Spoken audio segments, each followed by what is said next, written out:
নমস্কার সবাইকে, welcome to crystal academy. আমি আপনাদের ইংলিশ টিচার, যে টেটের ইংলিশ করাবো। তো আজকে আমরা যে টপিকটা করব, এটা টেটের সিলেবাস 1, সিলেবাস 2 দুটোতেই রয়েছে। ইম্পর্ট্যান্ট একটা টপিক, আপনারা নিশ্চয়ই জানেন, সেটা হচ্ছে সাবজেক্ট ভার্ব এগ্রিমেন্ট। আমরা আজকে এটা দিয়ে শুরু করছি। আশা করি আপনাদের ক্লাসটা বুঝতে সেরকম অসুবিধা হবে না, আর যদি হয়ে থাকে তাহলে নিশ্চয়ই জানাবেন। তাহলে শুরু করি আজকের class, subject verb agreement.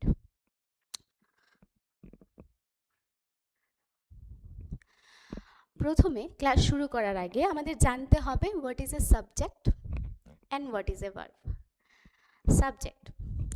Subject হচ্ছে একটা সেন্টেন্সের মধ্যে, সেন্টেন্স মানে বাক্য, বাক্যের মধ্যে যার ব্যাপারে বলা হচ্ছে, যে বিষয়টার ব্যাপারে বলা হচ্ছে, যে বিষয়টা মেন রোল প্লে করছে সেই সাবজেক্টটার মধ্যে, মুখ্য ভূমিকা প্লে করছে, তাকে আমরা সেই বাক্যটার বা সেই সেন্টেন্সটার সাবজেক্ট বলি। ভার্ব আমরা কাজকে বোঝাই, অ্যাকশনকে বোঝাই। সেই সেন্টেন্সটার মধ্যে যে জিনিসটা হচ্ছে বা যে কাজটা হচ্ছে সেটাকে আমরা ভার্ব বলি, ঠিক আছে? তো সাবজেক্ট হচ্ছে একটা সেন্টেন্সের মধ্যে যার বিষয়ে কথা বলা হয়। যদি আমরা ডেফিনিশনটা দেখি, subject is a noun or pronoun that tells us what the sentence talks about। অর্থাৎ সাবজেক্ট বা বিষয় হলো একটি নাউন অথবা প্রোনাউন, যা আমাদেরকে বলে যে বাক্যটি কার সম্পর্কে বা কিসের সম্পর্কে কথা বলছে। এবার নাউন আর প্রোনাউন কি?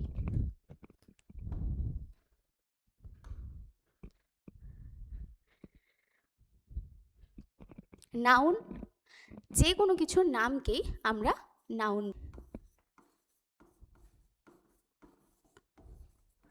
কোনো কিছুর নামকে নাউন বলে। ওকে, হতে পারে সেটা রাম, শ্যাম, যেই সেন্টেন্সের মধ্যে যার ব্যাপারে বলা হচ্ছে, যেই নামের ব্যাপারে বলা হচ্ছে, তাকে noun. Ram is going to school. তাহলে এখানে মেন কার ব্যাপারে কথা বলা হচ্ছে? রামের ব্যাপারে, যে রাম স্কুলে যাচ্ছে, Ram is going to school. এবার আমাদের নাউনটা তাহলে কি হলো? নাউনটা হলো রাম। ওকে, তো মেন জিনিস হচ্ছে সাবজেক্ট ভার্ব এগ্রিমেন্ট বা সাবজেক্ট ভার্ব কনকর্ডের মধ্যে তোমাদেরকে সাবজেক্টটা খুঁজে বের করতে হবে, যে যার ব্যাপারে কথাটা বলা হচ্ছে। এখানে কার ব্যাপারে কথাটা বলা হচ্ছে? রামের ব্যাপারে। তো Ram is the main subject, ঠিক আছে? রাম হচ্ছে সাবজেক্ট। এবার রামের পরিবর্তে অনেক সময় হয় কি, আমরা এখানে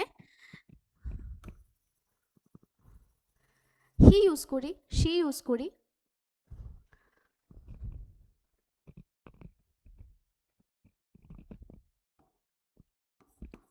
he is going to school, নাম না বলে আমরা নামের পরিবর্তে হি ইউজ করছি। যেমন আমরা বলি না, সে কি করছে, সে কি খাচ্ছে, নামটা মেনশন না করে আমরা যখন সে, এটা, ওটা ইউজ করি, এগুলি হয়ে যায় প্রোনাউন। তো এটাও আমাদের একটা সাবজেক্ট। তো তোমাদেরকে একটা সেন্টেন্সের মধ্যে আইডেন্টিফাই করতে লাগবে যে সাবজেক্টটা কি বা কার ব্যাপারে কথাটা বলা হচ্ছে। বাস ওইটাকে ফার্স্ট আইডেন্টিফাই করা হচ্ছে আমাদের মেন কাজ। সেকেন্ড কাজ হচ্ছে সেই সাবজেক্টটার অ্যাকর্ডিং আমাদের ভার্বটা বসানো, ঠিক আছে? এটাই হচ্ছে আমাদের সাবজেক্ট ভার্ব এগ্রিমেন্টের কাজ, মেন কাজ। সাবজেক্টটাকে মেনলি আইডেন্টিফাই করা, সাবজেক্টটা দেখে দেন আমাদের ভার্বটা বসানো। ভার্ব কাকে বলে সেটা আমরা জেনেছি already. Verb represent the action in the sentence. যে কাজটা সেন্টেন্সের মধ্যে হচ্ছে, কিছু না কিছু একটা কাজ হচ্ছে, সেই কাজটাকেই বলা হয় ভার্ব।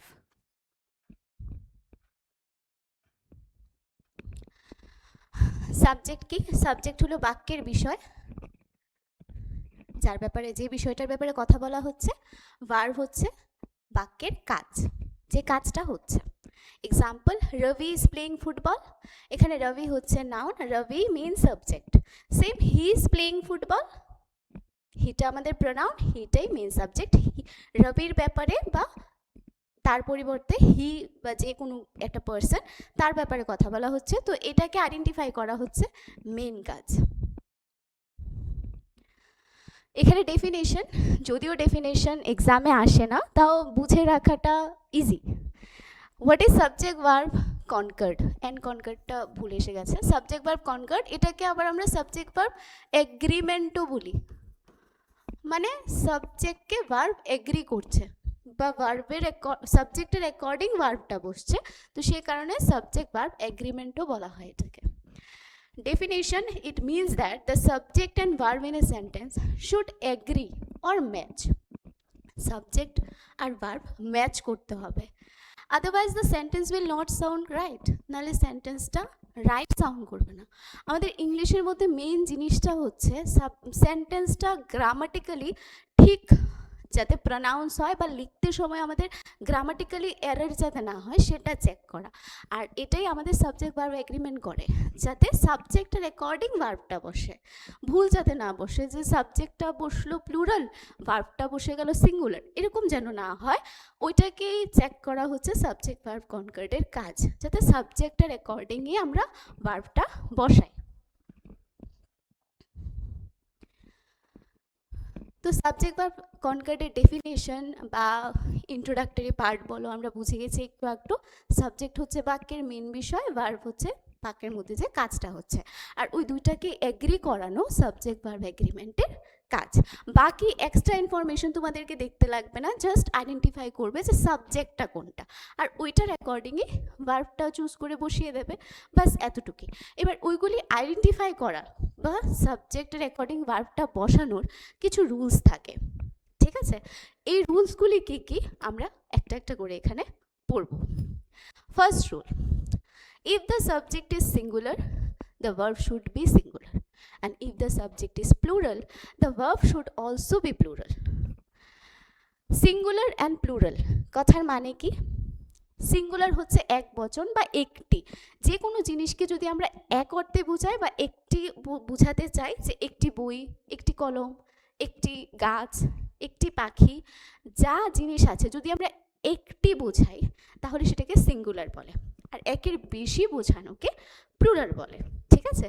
তো যদি সাবজেক্টটা আমাদের, যেমন সাবজেক্ট আছে রাম ইজ প্লেয়িং ফুটবল, তো রাম এখানে একজন, অনেকজন তো নয়, তাহলে আমাদের সাবজেক্টটা কি হয়ে গেল? সিঙ্গুলার। তাহলে আমাদের ভার্বটা কি বসাতে হবে? ভার্বটাও বসাতে লাগবে সিঙ্গুলার, নট প্লুরাল। তো প্রথম কাজ তো তোমাদের সেন্টেন্সের মধ্যে হচ্ছে সাবজেক্টটাকে আইডেন্টিফাই করা। সেকেন্ড, সাবজেক্টটা সিঙ্গুলারে আছে নাকি প্লুরালে আছে সেটা দেখা।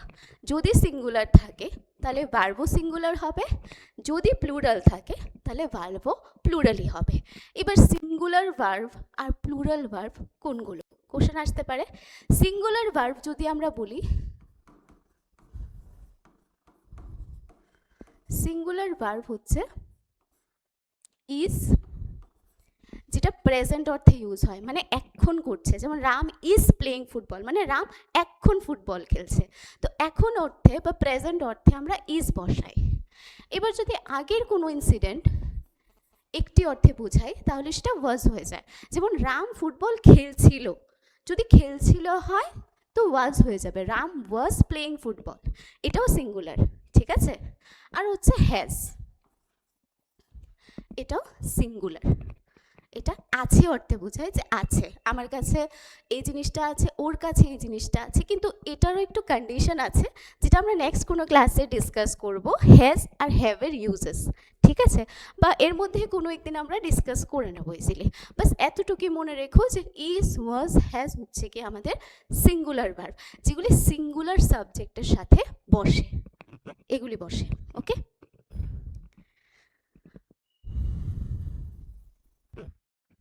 তাহলে প্লুরাল ভার্ব কোনগুলো? প্লুরাল হচ্ছে ইজটা হয়ে যায় আর, প্লুরাল অর্থে ইজটা হয়ে যায় আর, ওয়াজটা হয়ে যায় ওয়ের, ঠিক আছে?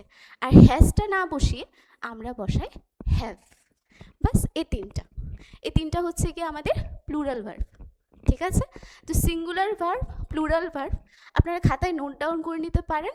সিঙ্গুলার অর্থে ইজ, ওয়াজ, হ্যাজ আমরা ইউজ করি, আর প্লুরাল অর্থে আর ওয়্যার হ্যাভ আমরা ইউজ করি। ডান? তাহলে ফার্স্ট রুল আমাদের হয়ে গেল, যদি সাবজেক্টটা সিঙ্গুলার থাকে তাহলে আমরা এখনই ইজ ইউজ করব যদি এখন বোঝায়, ওয়াজ ইউজ করব যদি আগে বোঝায়, আর হ্যাজ ইউজ করব যদি আমার কাছে কিছু আছে বোঝায়। ঠিক আছে, সিঙ্গুলার অর্থে। আর প্লুরাল বোঝাতে হলে আর ইউজ করব, ওয়্যার ইউজ করব বা হ্যাভ ইউজ করব। এটা হচ্ছে আমাদের first rule. If the subject is singular we will use singular verb, and if the subject is plural then we will use plural verb. এবার ইজ, ওয়াজ, ওয়্যার এগুলি ছাড়াও আমাদের অনেকগুলি সেন্টেন্স হয়। এবার এগুলিতে সিঙ্গুলার ভার্ব বা প্লুরাল ভার্ব আমরা কিভাবে বসাবো? যেমন ধরো একটা সেন্টেন্সের মধ্যে আছে হি প্লে ফুটবল, ঠিক আছে, বা দে প্লেস ফুটবল, বা তোমাকে ফিল ইন দ্য ব্ল্যাঙ্কস দিয়ে দিল যে হি ড্যাশ ফুটবল, অপশনের মধ্যে দিয়ে দিল প্লে, প্লেস, প্লেইং। এবার হি যেহেতু সিঙ্গুলার তাহলে আমাদের সিঙ্গুলার ভার্ব বসাতে লাগবে। তো সিঙ্গুলার ভার্বটা আমরা প্লে, অপশনের মধ্যে যদি আমাদের ধরো হি ড্যাশ ফুটবল দিয়ে দিলাম, ঠিক আছে, আর ব্র্যাকেটের মধ্যে থাকলো প্লে, প্লেস, আর থাকলো প্লেইং। তো কারেক্ট কোনটা হবে? মনে রাখবে সিঙ্গুলার ভার্বের সাথে, সিঙ্গুলার যে ভার্বটা থাকে সেই ভার্বের সাথে সবসময় এস বা ইএস যুক্ত হয়। প্লুরাল ভার্বের সাথে কোনোদিনও এস বা ইএস যুক্ত হয় না, ঠিক আছে। তো সেই কারণে আমরা এখানে প্লেসটা চুজ করব, কজ প্লের সাথে এস লাগানো আছে। শুধু প্লে আমরা ইউজ করব না সিঙ্গুলার ভার্বের ক্ষেত্রে। ভার্বের সাথে, যেমন এটা ভার্ব, এটা কাজ, হি প্লেস ফুটবল, সে খেলছে, খেলাটা কাজ, এটার মধ্যে এস যুক্ত আছে। তো যে অপশনটা এস যুক্ত থাকবে, সাবজেক্টটা যদি সিঙ্গুলার হয় আমরা সেটা চুজ করব। এবার প্লে কেন ইউজ করে নিই? কারণ প্লে প্লুরাল ভার্বের সাথে বসে, প্লুরাল ভার্বের সাথে এস বা ইএস যুক্ত হয় না। প্লেইং কেন চুজ করিনি? প্লেইং চুজ করিনি কারণ যদি আইএনজি লাগানো ভার্ব ইউজ করতে হয় আমাদের, তাহলে এই সাবজেক্টের সাথে না ইজ বা এম বা ওয়াজ, ওয়্যার এগুলি থাকতে লাগবে। এগুলি ছাড়া আইএনজি ওয়ার্ডটা আমরা ইউজ করতে পারবো না। তো যেহেতু আমাদের এখানে ইজ, ওয়াজ, ওয়্যার, এম এগুলি কিছুই লাগানো নেই, তাহলে আমরা প্লেইং বসাতে পারবো না, আইএনজি ওয়ার্ড ইউজ করতে পারবো না, কারণ এগুলি কন্টিনিউয়াস টেন্সের পার্ট, ঠিক আছে। তো এগুলি যদি না থাকে তাহলে আমরা নিঃসন্দেহে এসটা ইউজ করে নেব, প্লেস। আর প্লুরাল দে প্লে ফুটবল, ঠিক আছে, এখানেও আমরা প্লেইং ইউজ করব না, বিকজ এখানে ইজ, এম আর কিছুই নেই। তো সেই কারণে আমরা প্লে ফুটবল, প্লেস ফুটবল লাগাবো না, কারণ সিঙ্গুলার বা এক বচন হলে ভার্বের সাথে এস বা ইএস যুক্ত হয়, প্লুরাল বা বহুবচন থাকলে ভার্বের সাথে এস বা ইএস যুক্ত হয় না, ঠিক আছে। তো এটা হচ্ছে আমাদের ফার্স্ট রুল। সাবজেক্ট যদি সিঙ্গুলার হয় সিঙ্গুলার ভার্ব বসবে, সাবজেক্ট যদি প্লুরাল হয় প্লুরাল ভার্ব বসবে। তো তোমাদের ফার্স্ট কাজ হলো সিঙ্গুলার, প্লুরাল এই দুইটা জিনিসকে আইডেন্টিফাই করা। ফার্স্টে তো সাবজেক্ট আইডেন্টিফাই করবেই, তারপর দেখবে সাবজেক্টটা সিঙ্গুলার কিনা প্লুরাল কিনা। যদি সিঙ্গুলার হয় তাহলে ভার্বের সাথে এস বা ইএস লাগানো থাকবে, আর যদি প্লুরাল হয় তাহলে ভার্বের সাথে এস বা ইএস যুক্ত হবে না। ডান? আশা করি প্রথম রুলটা clear. Second rule, if there are many words or subject in a sentence, the verb will agree or follow only the main subject. Ignore the middle words. Focus only on the main subject. কথাটার মানে কি? কথাটার মানে হলো subject আর ভার্বের মাঝখানে যতগুলো word থাকুক না কেন তোমরা মেন সাবজেক্টটাকেই ধরবে, বাকি সবগুলো ইগনোর করে দাও, বাকিগুলোর কোনো কাজই নেই।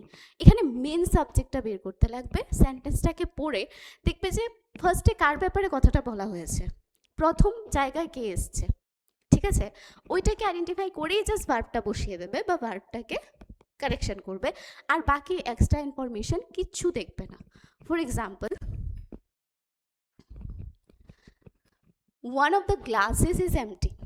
ঠিক আছে, অনেক সময় হয় কি আমরা এই গ্লাসেস দেখিনি, ওয়ান অফ দ্য গ্লাসেস দেখিনি। যে গ্লাসেস বলতে তো একটা গ্লাস না, অনেকগুলি গ্লাসকে বোঝানো হয়েছে, কিন্তু সর্বপ্রথম আমাদের এখানে ওয়ান আছে তো বসে, প্রথমে সেন্টেন্সটার প্রথমে ওয়ান বলা হয়েছে, ওয়ান অফ দ্য গ্লাসেস মানে গ্লাসেসের মধ্যে একটি গ্লাস। সবগুলি গ্লাসের কথা কিন্তু বলা হয়নি, যদি সবগুলি গ্লাসের কথা বলা হতো তাহলে এরকম থাকতো, all the glasses, কিন্তু এখানে বলেছে ওয়ান অফ দ্য গ্লাসেস, তো সেই কারণে ডাইরেক্ট গ্লাসেসে না জাম্প দিয়ে আমাদের ওয়ানটাকে অ্যাটেনশন দিতে হবে যে ওয়ানটা এখানে কেন বলেছে বা কী অর্থে ইউজ হয়েছে।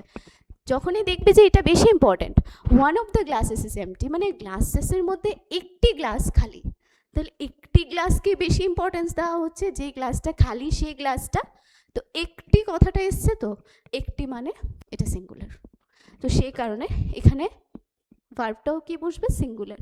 ঠিক আছে, সেই কারণে এখানে ইজ বসেছে আর বসেনি।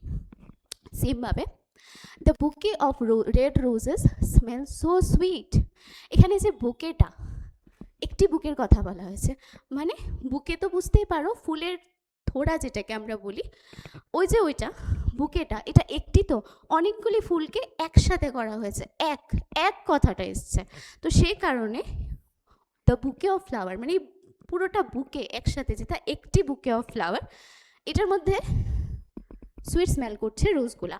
তো এখানে রোজেস দেখে কনফিউজড হবে না যে অনেকগুলি রোজেস তো, কিন্তু অনেকগুলি রোজেস তো একসাথে বাঁধা, একটি অর্থে ইউজ হচ্ছে, তো সেই কারণে এখানে সাবজেক্টটা সিঙ্গুলার বসবে। দ্য বুকে of roses smell so good, এই যে স্মেলের সাথে এস লাগানো আছে, ঠিক আছে, ভার্বের সাথে যেটা যদি এস লাগানো থাকে, এখানে ভার্ব কোনটা, স্মেল সো গুড মানে সুগন্ধ দিচ্ছে, তো এটাও একটা কাজ, এখানে ভার্ব হচ্ছে এটা, তো এটার সাথে দেখো এস লাগানো আছে, দ্যাট মিনস ভার্বটা সিঙ্গুলার অর্থে ইউজ হয়েছে।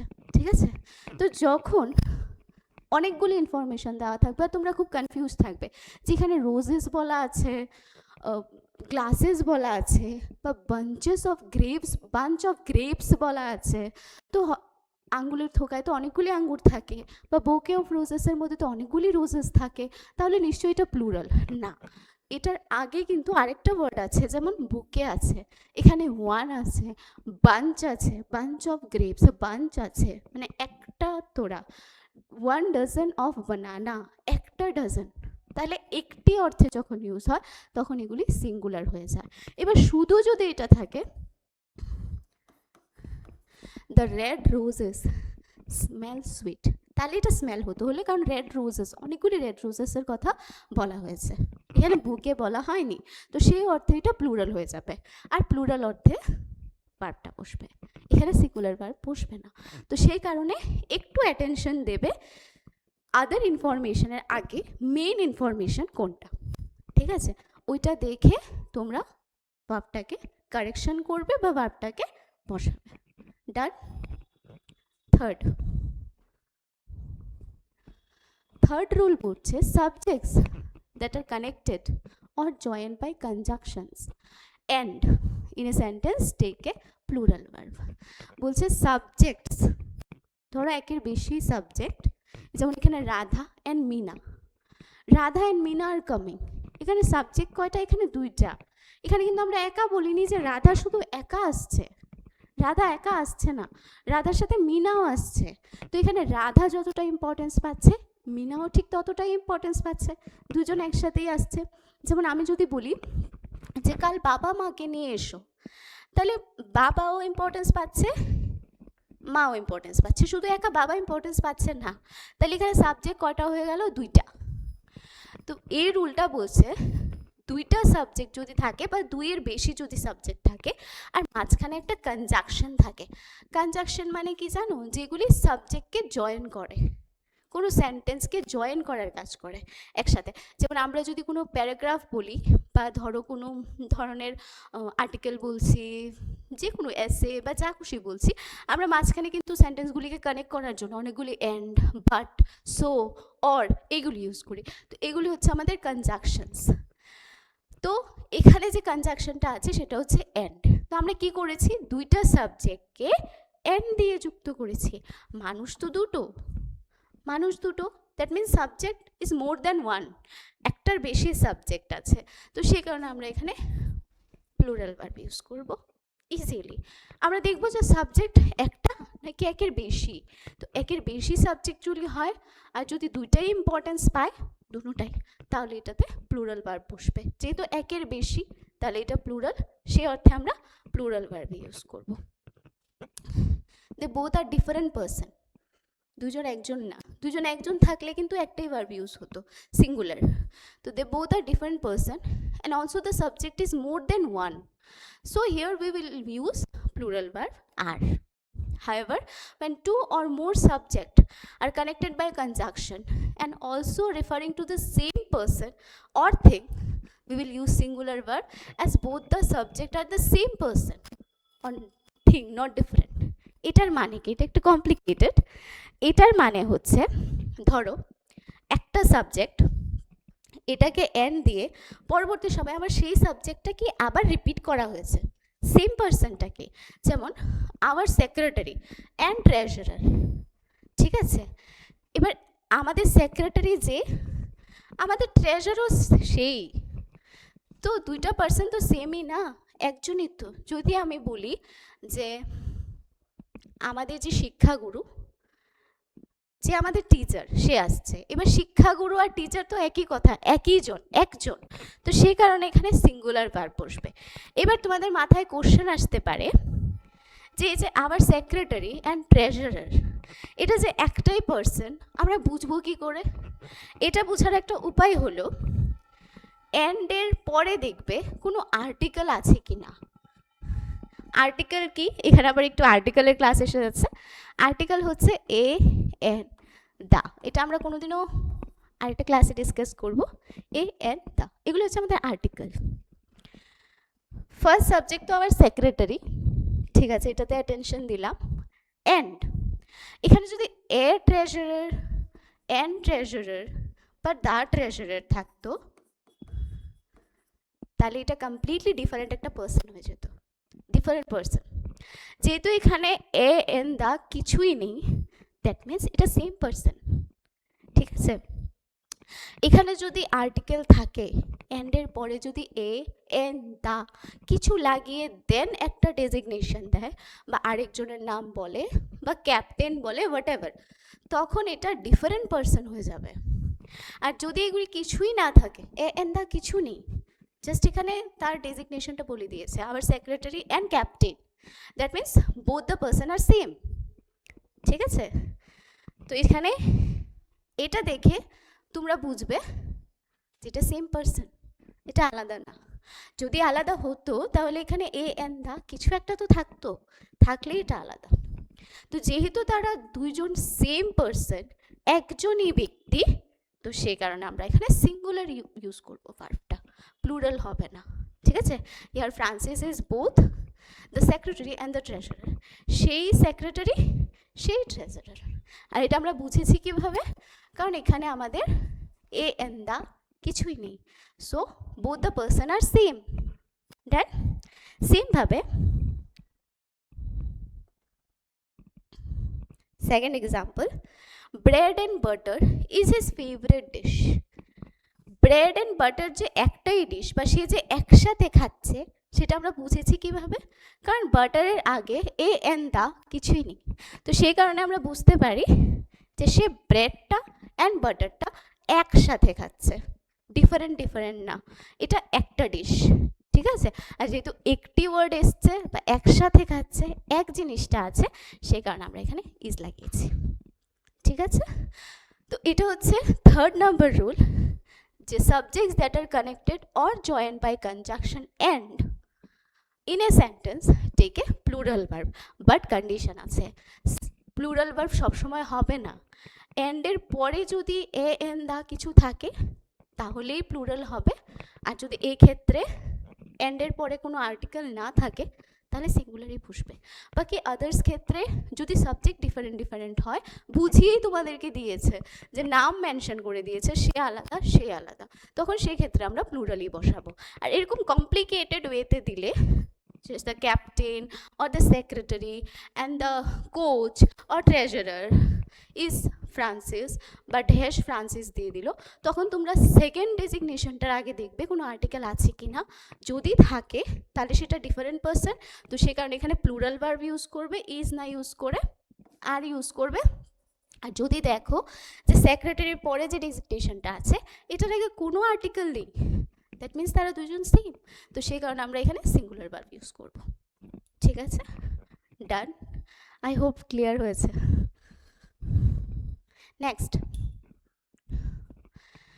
Rule number 4, when the subject is followed by words, কিছু আমাদের ওয়ার্ডস আছে যেমন as well as, এগুলি আমাদের প্রিপোজিশন, ঠিক আছে, যেগুলি মাঝখানে বসে, as well as, along with, together with, accompanied by, besides, এগুলি যখন একটা সেন্টেন্সের মধ্যে থাকবে তখন নিঃসন্দেহে সেখানে সিঙ্গুলার ভার্ব বসে যাবে। ঠিক আছে, এখানে প্লুরাল ভার্ব বসবে না। ওয়ার্ডগুলি কি এগুলি একটু নোট ডাউন করে নেবে বা পিডিএফ ফর্মে তোমরা পেয়ে যাবে অ্যাপে, যেমন as well as, along with, together with, accompanied by, besides।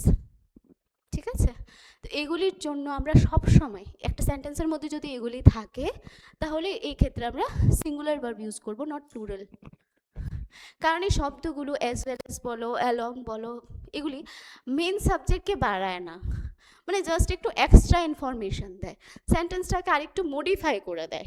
ঠিক আছে, মেন কোনো জিনিসকে বাড়ায় না, শুধু অতিরিক্ত তথ্য অর্থাৎ এক্সট্রা ইনফরমেশন দেয়, তাই আসল সাবজেক্ট হিসেবে ভার্ব চুজ করা হয়, এগুলি দেখে ভার্ব চুজ করা হয় না। এগুলি দেখে তোমরা কমপ্লিকেটেড হয়ে যেও না যে এখানে এগুলি কি বলছে, এগুলি কি কিছু বলছে বা কিছু বোঝাচ্ছে, এগুলি জাস্ট এক্সট্রা ইনফরমেশন, এগুলি জাস্ট সাবজেক্টটাকে মডিফাই করছে বা সেন্টেন্সটাকে মডিফাই করছে, এটা সাবজেক্টকে কিছু করছে না। তো সাবজেক্টের অ্যাকর্ডিংই তোমরা ভার্ব চুজ করবে এগুলি দিয়ে। For example, Max as well as his mother is coming, Max এর পরে কি আছে as well as, বা as well as দেখলে বাকিটা আর দেখতেই লাগবে না, জাস্ট মেন সাবজেক্টটাকে ফোকাস করো। ম্যাক্স বলা হয়েছে সাবজেক্ট, তো এখানে সাবজেক্টটা সিঙ্গুলার আছে তো সিঙ্গুলার ভার্ব। ঠিক আছে, বাকি আমাদের as well as his mother is coming দরকার নেই, সাবজেক্ট দুইটা বুঝেছি, সেও আসছে, কিন্তু তবু আমাদের মেন সাবজেক্ট যেটা সেটাকে ফোকাস করতে হবে। এই ক্ষেত্রে যদি এরকম ধরনের ওয়ার্ডস থাকে মেন সাবজেক্টটাকে ফোকাস করো, বাকিগুলিতে করতে লাগবে না। এই ক্ষেত্রে আমরা সিঙ্গুলার ভার্ব ইউজ করব যদি সাবজেক্টটা সিঙ্গুলার হয়। ঠিক আছে,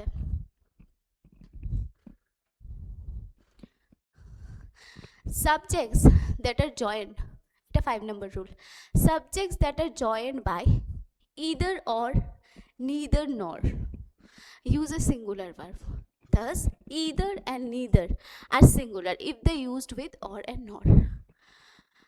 কেন সিঙ্গুলার ভার্ব ব্যবহার হয়? কারণ ইদার বা নিদার মানে হলো দুটির মধ্যে একটি, ইদার মানে দুটির মধ্যে একটি, ইদার ও অর ও, এক হলে এটা নালে এটা, এক হলে এক, আবার এই এক জিনিসটা এসছে, এক হলে এটা এক হলে এটা, এটা আমরা ইদার ইউজ করি।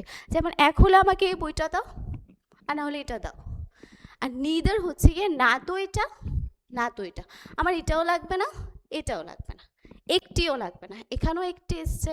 তো ইদার বলো নিদার বলো, এগুলির ক্ষেত্রে আমরা সিঙ্গুলার ভার্ব ইউজ করি, কারণ এগুলি সিঙ্গুলার অর্থে ইউজ হয়, ইদার অর নিদার নর। ঠিক আছে, সাবজেক্টগুলি দেখে নেবে, সাবজেক্টগুলি ইম্পর্টেন্ট।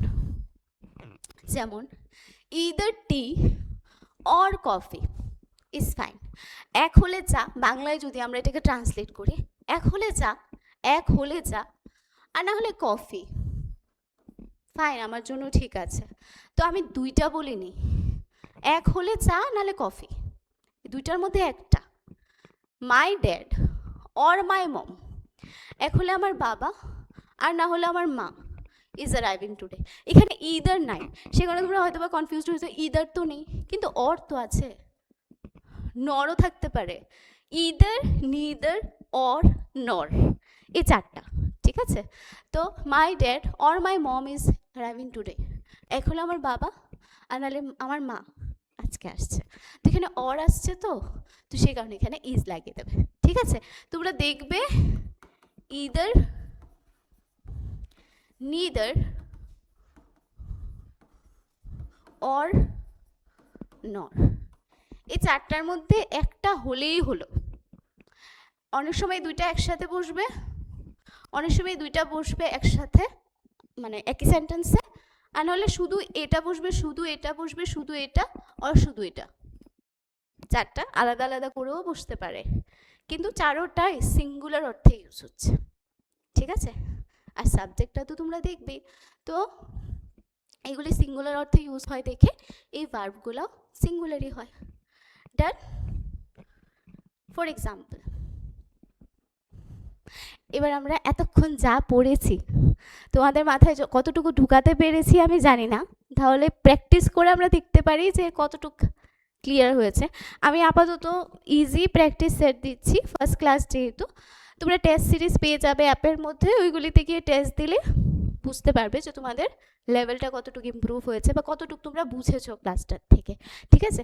আর নোটস করে নেবে, হ্যান্ডমেড নোটস করলে বুঝতে অনেকটা সুবিধা হয়, নিজেদের মতো করে মডিফাই করে নেবে, অ্যাপের থেকেও পিডিএফ ডাউনলোড করতে পারো, তারপর নিজেরা হ্যান্ডমেড বানিয়ে আর একটু ইমপ্রুভ ওয়েতে, আর একটু ইজি ওয়েতে যতটুকু তোমাদের বুঝতে সুবিধা সেভাবে বুঝে নেবে। এবার এখানে শ্যাম স্পেলিংটা একটু ভুল আছে, এটা SHYAM হবে, ঠিক আছে? Ram and Shyam dash playing cricket. Subject, first কাজ হচ্ছে আমাদের সাবজেক্ট আইডেন্টিফাই করা। এখানে কাদের ব্যাপারে বলা হচ্ছে? এখানে একজন না, একের বেশি মানুষের কথা বলা হচ্ছে, আর বোথ আর ডিফারেন্ট, ঠিক আছে? কারণ নাম দেখে আমরা বুঝতে পারছি বোথ আর ডিফারেন্ট, নামই দিয়ে দিয়েছে অলরেডি। এখানে আর্টিকেল না থাকলে কি হবে? নাম তো দিয়ে দিচ্ছে আমাদের আলাদা আলাদা। তো সেই কারণে Ram and Shyam are playing cricket, not is playing cricket, কারণ সাবজেক্ট আলাদা, ঠিক আছে? The captain along with his players dash ready, এখানে যে ক্যাপ্টেনটা তার প্লেয়ার্সদের সাথে রেডি আছে, ঠিক আছে? এখানে along with আছে না, বাকি ইনফরমেশন আমাদের দেখার দরকার নেই, ইজ রেডি। ক্যাপ্টেন দেখে, মেন সাবজেক্ট দেখে along with his players লাগবে না, বাকি ইনফরমেশন আমাদের দরকারই নেই, বাস সাবজেক্ট দেখে is. neither Rina nor her friends, না তো রিনা না তো তার ফ্রেন্ডস, কেউই না, কেউই না, তাহলে তো এটা সিঙ্গুলারই হবে না, ইজ প্রেজেন্ট, কেউই নেই, খালি ফাঁকা, তো এটা সিঙ্গুলার। দ্য বুকে অফ ফ্লাওয়ার্স, বুকে আমরা দেখেছিলাম, বুকে একটাই বুকে বা একটাই থোকা, is very beautiful. One of the boys, ছেলেদের মধ্যে একজন, ওয়ান আছে এখানে, সেম এখানেই আছে, ঠিক আছে? তো one of the boys is absent today, same one of the boys যেখানে এটা পাস্ট টেন্সে ইউজ হয়েছে, was late for the game, singular, এটা প্লুরাল। ডান? এগুলো হচ্ছে কিছু রিভাইজ বা প্র্যাকটিস করার জন্য, তোমরা দেখে নিও বা নিজেরা একটু প্র্যাকটিস করে নিও। ডান? আজকের জন্য এতটুকুই, আশা করি তোমরা বুঝতে পেরেছো। কতটুকু বুঝেছো বা না বুঝেছো তোমরা নিশ্চয়ই কমেন্ট করবে, কমেন্ট করে জানাবে। কিছু ইমপ্রুভমেন্টের দরকার হলে বা কোনো কিছু নিয়ে ডাউট থাকলে নিশ্চয়ই ফিডব্যাক দেবে নিজেদের। অ্যাপ আছে আমাদের, অ্যাপের মধ্যে তোমরা পিডিএফগুলি পেয়ে যাবে আর প্র্যাকটিস পেপারও পাবে, যার দ্বারা তোমরা প্র্যাকটিস করতে পারবে। এগুলি একটু টাফ থাকবে, এগুলি তো খুবই ইজি ছিল, ওইগুলি একটু টাফ থাকবে, তো প্র্যাকটিসের মাধ্যমে তোমরা বুঝতে পারবে যে তোমরা এটার থেকে কতটুকু শিখেছো। রুলস আরও আছে, অনেকগুলি আছে, আমরা ফার্স্ট ক্লাস দেখে এটা একটু অল্প অল্প করে এগোচ্ছি। নেক্সট আরও টপিকগুলি নিয়ে আমরা ডিসকাস করব। আজকের জন্য এতটুকুই, থ্যাংক ইউ।